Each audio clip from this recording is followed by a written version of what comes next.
మత్తయి సువార్త 7వ అధ్యాయము 7 నుండి 11 వరకు చదవండి. మత్తయి సువార్త 7వ అధ్యాయము 7వ వచనం నుండి 11 వచనాల వరకు. అడుగుడి మీకు ఇయ్యబడును, వెదకుడి మీకు దొరుకును, తట్టుడి మీకు తీయబడును, అడుగు ప్రతి వానికిని దొరుకును, వెదుకు వారికి దొరుకును, తట్టువారికి తీయబడును. మీలో ఏ మనుష్యుడైనను తన కుమారుడు తాను రొట్టెనడిగిన ఎడల వానికి పామునిచ్చున, రాతినిచ్చున, చేపనడిగిన ఎడల పామునిచ్చున. మీరు చెడ్డవారై ఉండి మీ పిల్లలకు మంచి ఈవులు ఎరిగి ఉండగా పరలోకమందున్న మీ తండ్రి తన్ను అడుగు వారికి మీ అంతకంటే ఎంతో నిశ్చయముగా మంచి ఈవులు ఇచ్చును కదా. సరే, మన దేవుడు ఇచ్చే దేవుడు, మన దేవుడు ఇచ్చే దేవుడు. అడగాలి మనం, కానీ మనం అడగడంలే, అడుగుతున్నాం. ప్రార్థనలు అడగాలి. యేసు ప్రభు వారు అన్నారు, నా యందు మీరును మీ యందు నా మాటలు నిలిచి ఉండిన ఎడల నీకేది ఇష్టం అడుగుడి, అది మీకు అనుగ్రహింపబడును. మీరు చెడ్డవారై ఉండి మీ పిల్లలకు మంచి ఈవులు ఎరిగి ఉండగా మీ అంతకంటే, ఏమంటున్నాడు దేవుడు, మీ అంతకంటే నా పిల్లలకు ఇంకా శ్రేష్టమైనవి అనిపిస్తాను కదా అంటున్నాడు. కనుక ఆయన ఇచ్చే దేవుడు. లోతు అబ్రహామును విడిచిపోయిన తర్వాత అబ్రహాముతో దేవుడు ఏమంటున్నాడంటే, నీవు చూచున్నది నేను ఇచ్చేదను అంటున్నాడు. 16వ అధ్యాయము ఆదికాండం 16వ అధ్యాయం, లేదంటే 13వ అధ్యాయము 14-15 వచ్చినారు. లోతు విడిచిపోయిన తర్వాత యెహోవా ఇదిగో నీ కన్నులు ఎత్తి నీ ఉన్న చోట నుండి ఉత్తరపు తట్టును, దక్షిణపు తట్టును, తూర్పు తట్టును, పడమర తట్టును నీవు చూచున్నది నీకు ఇచ్చేదను అంటున్నాను. ఎప్పుడు విశ్వాసి యొక్క ఆధ్యాత్మిక జీవితంలో శరీర సంబంధమైనవి తీసేసినప్పుడు అబ్రహామును లోతు విడిచిపోయిన తర్వాత వెంటనే దేవుడు ప్రత్యక్షమయ్యాడు.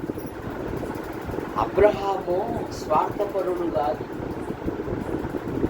నిస్వార్థపరుడు. మనము సహోదరులము, మనకు కలహము ఉండకూడదు అన్నారు. నేను పెద్దోనుగా ఈ 4 దిక్కులు ఏదైనా కోరుకుంటాను అనలే, ఈ 4 దిక్కులలో ఏదైనా కోరుకో అన్నాడు. లోతు తన కన్నులెత్తి సొదొమ గొమొర వైపు మనసు పెట్టాడు. కుటుంబము పతనమైంది. అబ్రాము దేనికి శిల్పియు నిర్మాణకుడై ఉన్నాడు, పునాదులు గల ఆ పట్టణము కొరకు అబ్రహాము ఎదురు చూస్తూ ఉన్నాడు. అబ్రహాము దేవుని స్నేహితుడు. అబ్రహాము లోతు కలిసి నివసించలేనంత విస్తారమైన ఆస్తి ఉంది, కానీ సంపద మీద మనసు లేదు. కానీ అబ్రహాము దేవుడు దీనికి శిల్పిని నిర్మాణకుడై ఉన్నాడు, ఆ మరణం కొరకు ఎదురు చూస్తూ. అందుకని ఇప్పుడు దేవుడే ప్రత్యక్షమయ్యి ఈ భూమి యొక్క 4 దిక్కులు తిరుగు అంటున్నాడు. నువ్వు చూస్తున్నది నేను నీకు ఇచ్చేదను అని. కనుక విశ్వాస యొక్క ఆధ్యాత్మిక జీవితంలో ప్రభు వైపు చూస్తే ఆయన ఆశ్చర్యకరంగా ఇచ్చే దేవుడు. యెహోషువ గ్రంథం 1వ అధ్యాయం 3వ వచనంలో యెహోషువతో ఏమంటున్నాడంటే, నేను మోషేకు తోడై ఉండునట్లు నీకును తోడై ఉండేదను. నీ ఎదుట ఏ మనుషుడు నిలవజాలడు. ఇప్పుడు 1వ అధ్యాయం 3వ వచనంలో ఏమంటున్నాడంటే, నేను మోషేతో చెప్పినట్లు మీరు అడుగు పెట్టు ప్రతి స్థలము చూచున్నది ఇచ్చే దేవుడు, అడుగు పెట్టు ప్రతి స్థలము ఇచ్చే దేవుడు. అయితే ఏం చేయాలి? ప్రార్థన చేయాలి. ఏం చేయాలి? ప్రార్థన చేయాలి. మనం ప్రార్థించేది మానేసి కన్నీళ్ళు పెట్టుకుంటున్నాం. కానీ దేవుడు యెహోషువకు ఏమని వాగ్దానం ఇచ్చాడు? నీవు అడుగు పెట్టు ప్రతి స్థలము నీకు ఇచ్చేసి. భక్తులు సేవకు వెళ్ళినప్పుడు ప్రభు ఈ ప్రాంతంలో ప్రభు పని ప్రారంభించారు, ఇక్కడ కొన్ని ఆత్మలను దేవుని కొరకు సిద్ధపరిచినట్లుగా నీ కృపను ధరించింది. భక్సింగ్ గారు ఎక్కడ ప్రార్థన ప్రారంభించిన అక్కడ సంఘాలు ఏర్పడి. కారణమేమి? వాగ్దానాలను నమ్మేవాడాయి. నువ్వు అడుగుపెట్టు ప్రతి స్థలము నీకు ఇచ్చేదని అన్నావు కదా. దేవ, ఈ వాగ్దానం నాలో నెరవేర్చు, నా జీవితంలో నెరవేర్చు. అడుగుపెట్టు ప్రతిదీ నీకు ఇచ్చేదను అంటున్నాడు. 3వ మాట, అడిగేవన్నీ ఇచ్చే దేవుడు అని. అడిగేవన్నీ ఇచ్చే దేవుడు. సొలొమోను ఏమడిగాడు? బైబిల్ చదువుతున్న రోజు తల్లిదండ్రులేమో భక్తి పరులే, పిల్లలేమో దేవుని ఎరగని వారు. అలా ఉంటే తల్లిదండ్రులకు అవమానం రాదా? సొలొమోను ఏమడిగాడు? బాలుడను జ్ఞానము దయచేయి అన్నాడు. సొలొమోనా, నువ్వు జ్ఞానాన్ని అడిగావు. నా మనసులో ఏముందో తెలుసా? జ్ఞానమును, ఐశ్వర్యమును, సంపదయు అడగకపోయినను వీటిని కూడా నీకు ఇచ్చుచున్నాను. ఎందుకు? సొలొమోను చేసిన ఈ మనవి ప్రభునకు అనుకూలమైంది. మన ప్రార్థనలు ప్రభునకు అనుకూలమై ఉండాలి. ఎబ్బేజు అని యవనస్తు బాల్యము నుండి తల్లికి దుఃఖం కలుగజేశాడు. తల్లి ప్రార్థన చేసింది, ఇప్పుడు నాకు దుఃఖపుత్రుడు అండి, ఎక్కడ పోయినా ఏదో ఒక సమస్య తెచ్చాడు అని వేదనతో తల్లి కన్నీరు కార్చింది. కానీ ఎబ్బేజు యవనస్తుడైనప్పుడు తన సహోదరుల కంటే ఘనము పొందినవాడు. దేవుని గురించి మొరపెడుతున్నాడు, నన్ను ఆశీర్వదించు అంటున్నాడు. నీ చెయ్యి నాకు తోడుగా ఉండ దయచేయి అంటున్నాడు. నా సరిహద్దును విశాలపరుచు అంటున్నాడు. నాకు కీడు రాకుండా దానిలో నుండి నన్ను తప్పించు అంటున్నాడు. ఎబ్బేసి ఏదైతే అడిగాడో అది అతనికి దేవుడు దయచేసాడు. కనుక మన ఆధ్యాత్మిక జీవితంలో ప్రతి విషయములో మనము ప్రభుని అడగాలి. 4వ మాట, మత్తయి సువార్త 6వ అధ్యాయం 8వ వచనములో, అడగక మునిపే ఇచ్చే దేవుడు. అడగక ఎక్కడవేవు. 6:8.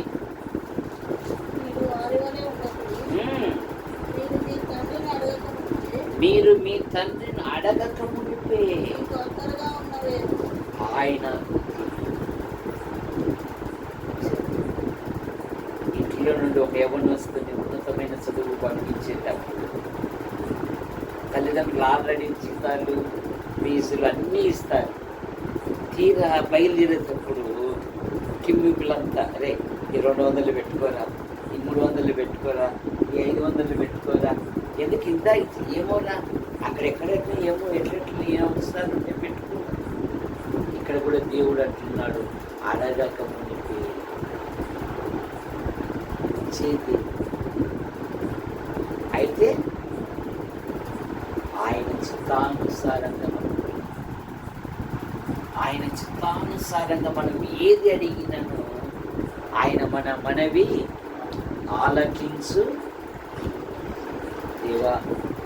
మల్లగిరి కుటుంబంలో ప్రశస్తాన్ని మా మనవరాలు చదువుతావు, సకల విద్యలు అభ్యసించినట్లుగా నీ కృపను దయచి, పూరాము వలె చురుకుదనం ఉంటున్నట్లుగా నీ కృపను దయచి, దావీదు వలె నిరపతరంగా లగించి ఉంచినట్టు కృపను దయచి, బాల్యం నుండి తిమోతి వలె దేవుని లేఖనాలు ఎదిగే ఒక బలమైన వ్యక్తిగా తయారు చేసి, ఒక ఇశ్రాయేలు దేశపు చిన్నది ఒక అన్యరాజును దేవుని మార్గంలోకి నడిపించిన సైన్యాధిపతి నయమాన్ నడిపించిన ఒక ఇశ్రాయేలు దేశపు చిన్నదాని వల్లే సిద్ధపరుచిన తల్లిదండ్రులు, అబ్బా తాతలు, పిల్లల వరకు ఏం చేయాలా?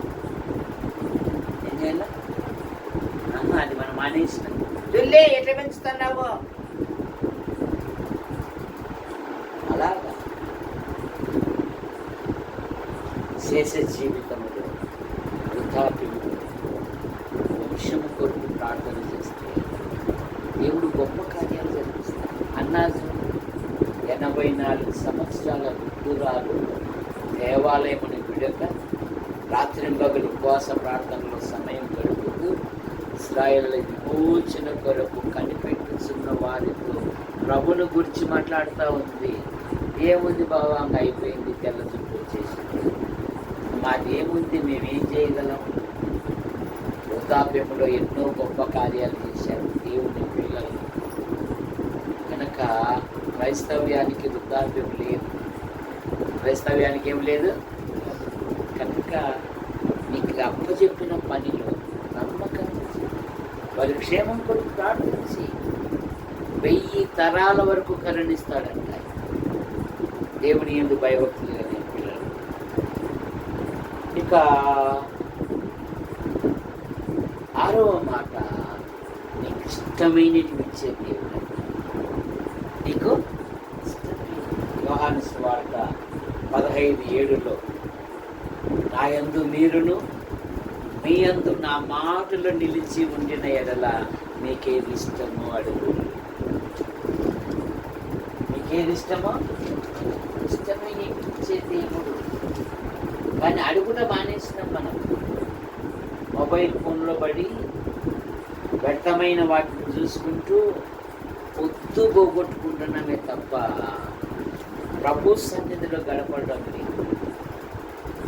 నీతిమంతుల గుడారంలో రక్షణ కూర్చిన ప్రారంభ దినాలలో ఫ్యామిలీ ప్రేయర్ ఉండేది. ఉదయాన్ని ప్రారంభ దినాలలో రాత్రి ఫ్యామిలీ ప్రేయర్ చేసుకొని చక్కగా పడుకుండేవారు.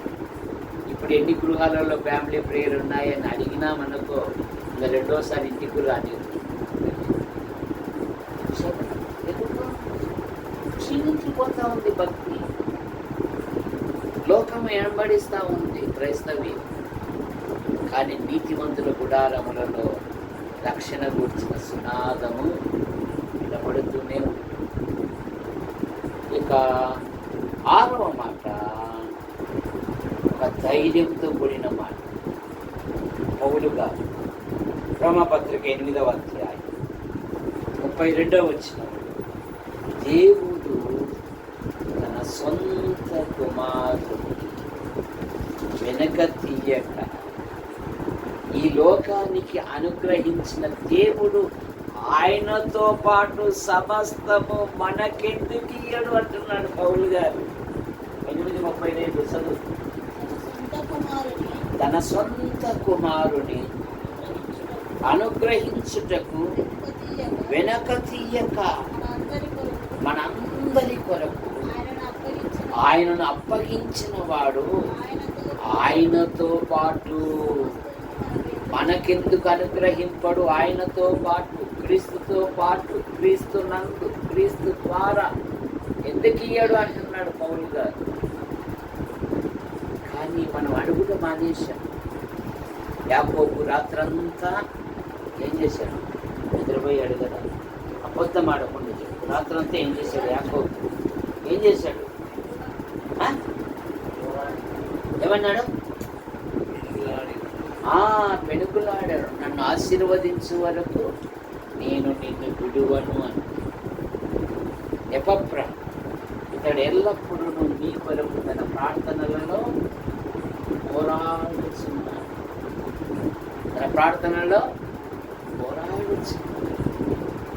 ఆఖరి మాట ఎఫెసు పత్రిక 3వ అధ్యాయం 21వ వచనములో, మనం అడుగు వాటి కంటే, ఊహించు వాటి కంటే అత్యధికముగా ఇచ్చేది. కనుక మన దేవుడు చూసు వాటిని ఇచ్చే దేవుడు. నీవు అడుగు పెట్టు ప్రతి స్థలము నీకు ఇచ్చేదని అన్నాడు యెహోషువతో. అడుగువన్నీ ఇచ్చే దేవుడు అంటున్నాడు. నీవు అడగక మునిపే ఇచ్చే దేవుడు. నీకు ఇచ్చుటకు ఆయన ఇష్టపడే దేవుడు. నా యందు మీరును, మీ యందు నా మాటలు నిలిచి ఉండిన ఎడల మీకేది ఇష్టమో, మీకేది ఇష్టం అడుగుడి, అది మీకు ఇచ్చేదను. తన సొంత కుమారుని లోకానికి అనుగ్రహించుటకు వెనకాడని దేవుడు ఆయనతో పాటు మనకెందుకు అనుగ్రహింపడు అంటున్నాడు పౌలు గారు. మనం అడుగు వాటికంటే, ఊహించు వాటికంటే అత్యధికముగా ఇచ్చేది. సొలొమోను జ్ఞానాన్ని అడిగాడు, కానీ సొలొమోనుకు దేవుడు ఐశ్వర్యమును, ఘనతను కూడా దేవుడు ఇచ్చాడు. ప్రార్థన చేశాడు. ప్రేమించిన మా తండ్రి, మీ నామాన్ని బట్టి ముగిస్తుంది. మోషే రాణిని బట్టి ముగిస్తుంది. మోషే తల్లి ఎంతకు చేర్చబడి ఆయన సోదరులు, వారి కుటుంబాలను, సోదరిమణులు, వారి కుటుంబాలను దీవించి, మల్లగిరి పౌలయ్య గారు ఆయన చెల్లెలి కుటుంబాన్ని బట్టి మీకు స్తోత్రములు. వారి కుమారుడు ఈ కొంత బలహీన దేవకడని స్వస్థపరిచి, రాముగాళ్ళ చిట్టి కుమార్తె వివాహ విషయంలో అద్భుతమైన సహాయం చేశారు. ఆ యవన దంపతులను దీవించండి. లూకాసు వార్త 1వ అధ్యాయం 6వ వచనంలో వీరిద్దరూ ప్రభు యొక్క సకలమైన మార్గములను నడిచి దేవుని దృష్టికి నిరపరాధులై ఉండిదనే మాటను బట్టి చూస్తారు. అలాగే విన్ను జీవితంలో కూడా, ఆయన తమ్ముని జీవితంలో కూడా మీ గొప్ప కార్యాలు జరిపించి, అలసిన దేహాలకు ఆదరణ, ఆరోగ్యము దయచి, మల్లగిరి పౌలయ్య గారు అక్కను బట్టి ముగిస్తోంది. కుమార్తెలు వారి కుటుంబ సభ్యులను దీవించి, కుమారుడు అయిన భార్య వారి బహుమానం ఇచ్చిన ప్రశస్తాన్ని దీవించండి. చెల్లెల కుటుంబాన్ని కూడా దీవించి, మరి పౌలయ్య గారి యొక్క కుమార్తెలు బట్టి ముగిస్తోంది. వారి భర్తలు, వారి పిల్లలను కూడా దీవించి, రాత్రి మహిమ ఆశీర్వదించి హస్తానికి అప్పచెప్పుకుంటూ, మోషేను రాణిని దీవించి, ధైర్యము దయించి, నెమ్మది దయించి, దావీదు తన దేవుడైన యెహోవాను బట్టి ధైర్యం తెచ్చుకొనెననే మాటను బట్టి చూస్తారు. తల్లి లేని కారణంగా మీరు తండ్రిగా, తల్లిగా, సోదరునిగా, వారికి తోబుట్టుగా ఉండి నడిపించండి. యేసు ప్రభు నామమున ప్రార్థిస్తున్నాం తండ్రి. ఆమేన్.